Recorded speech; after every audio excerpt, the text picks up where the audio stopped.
You're one of the reasons that I love the internet because I troll it all the time, not looking for men. And I'm because I'm a gay man, I'm naturally nosy. So I was really surprised when I came over your site. And really annoyed I haven't heard of you because I've got a fetish for hats, not the hats that you make.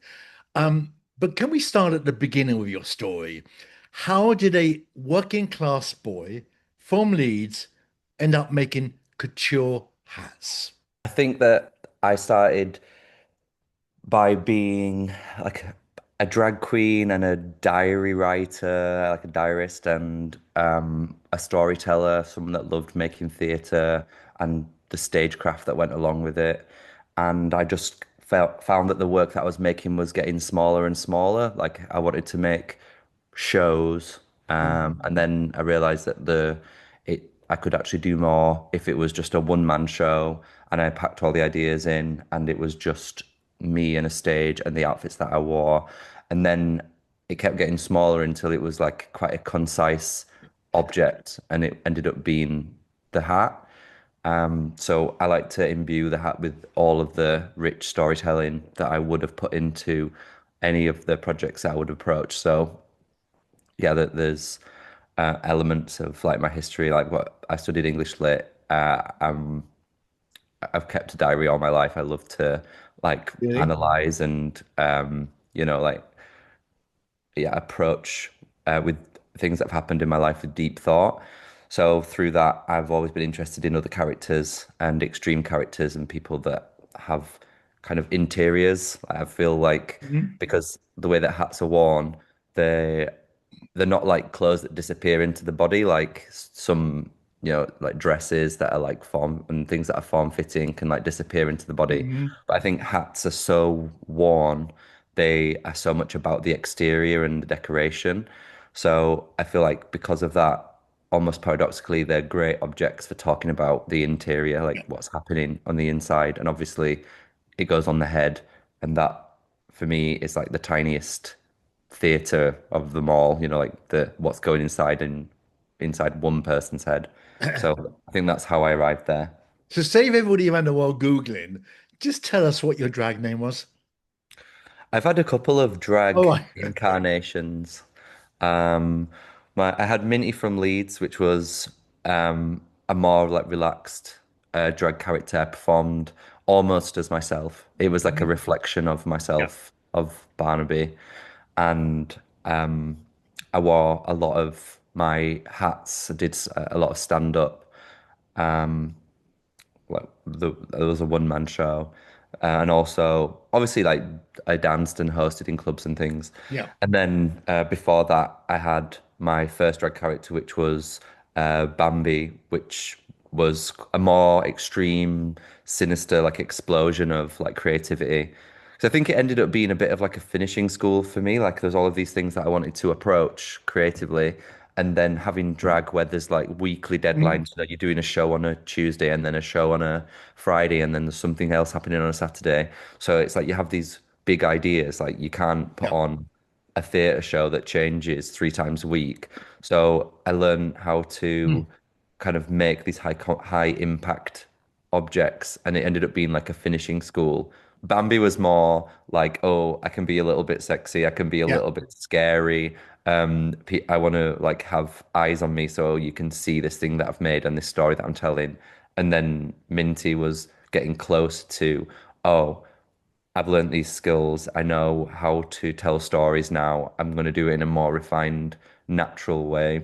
Did the clothes matter? Or was it just about the hats?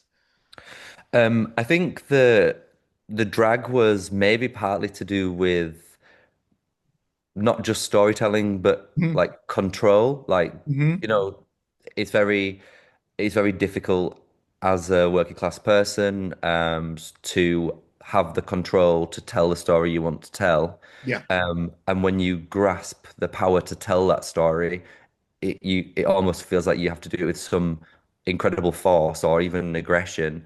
So the hats looked quite aggressive. There was like very spiky hats, hats that talked like blatantly about like urban decay and like labor.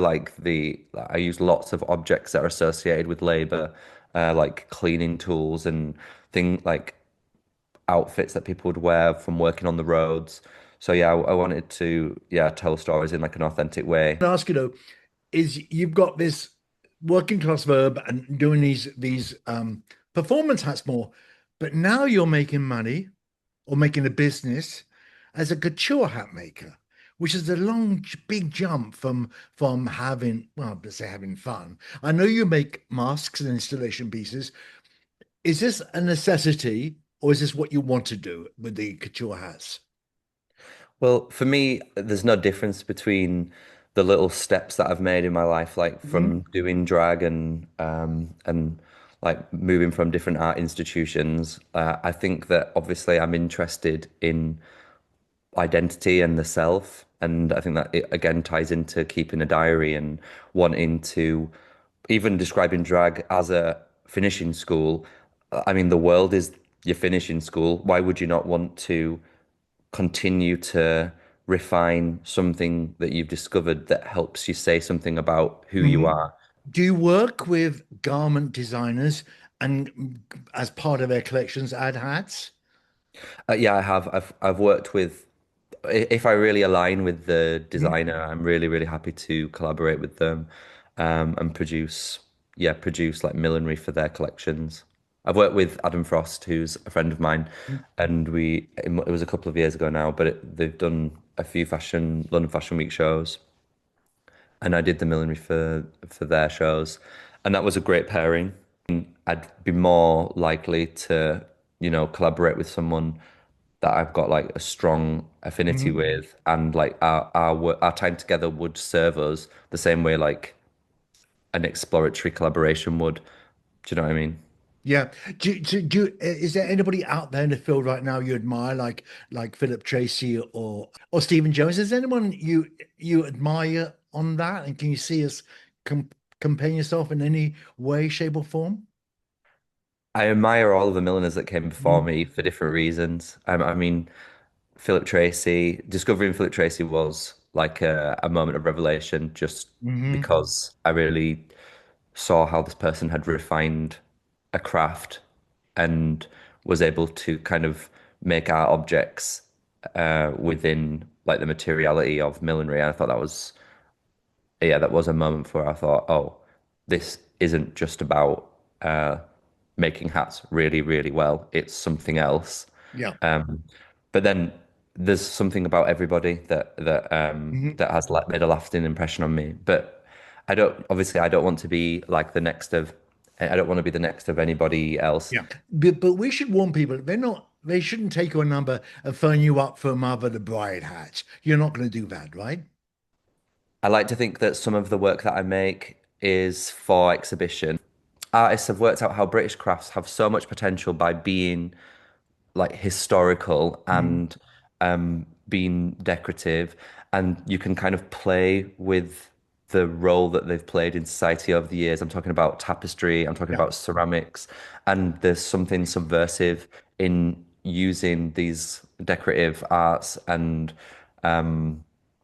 saying something new about life, queer life, British life, etc. So I feel like my kind of favorite work to do is, as I say, observational, like sculptural work, like intended for exhibition. However, there is no ideal client. I don't have like a celebrity that I'm like, I really want to dress this person or this person. I don't really think like that. You only have so much time Yeah. as a designer, someone that is in a team of one, and you can do a job that you think is going to be like a good career move or whatever. Yeah. But at the end of the day, you have to make work that is like part of like a constant like body that you're proud of, And that is part of, for me, an extended act of storytelling. Like every piece has to fit into the world that I'm building. Like if anything, I'd want to look back over the millinery that I've made and see it as like my extended like story, my extended like world that Because I I've was going built. to ask you, why is it such a passion? Why is millinery such a passion for you? I just don't know how it couldn't be. I don't know how it couldn't be my passion because of all the things I'm interested in. Hmm. It's like characters, like queer characters from history, exhibitionists, the kind of contrast between interior and exterior, the location of the mind, um, the kind of parts of ourselves that are carried in the garments, like the hairs and sweat from our like headbands. I just think there's something incredibly intimate about millinery. As if someone's watching this and they want to commission a hat from you, do they need to bring an idea, or do you just talk to them and you give them your idea? How does it work? We just need to talk over email. Okay. It's no like initiation. It's not difficult to order a hat from me. Um, I just, it has to be like a worthwhile process for both of us, and we have to understand why we're doing it. Because I'm not really connected to like glamour, or I'm not Hmm. really interested in being connected to glamour. Um, there's a lot of milliners that will make you look absolutely beautiful for a day or whatever. But the work for me is it's about it's about thinking deeply about who you are, like who you want to be, um, like analysis of like different qualities. It's about joy, queerness, different feelings. I've like offered to write, send letters back and forward with people that I've collaborated with, just so we can get a better understanding of like who we Hmm. are. And really, because diaries are so important to me, I'm like, oh, do you keep a diary? Maybe it's my equivalent of like, what star sign are you? Like, Yeah. do you keep a diary? I hope people are going to phone up and take a look, and especially as throughout this interview, we've been showing pictures of your hats. You're a great discovery. I hope people enjoy discovering you too. Thanks for talking to me. Thank you so much. Nice to meet you.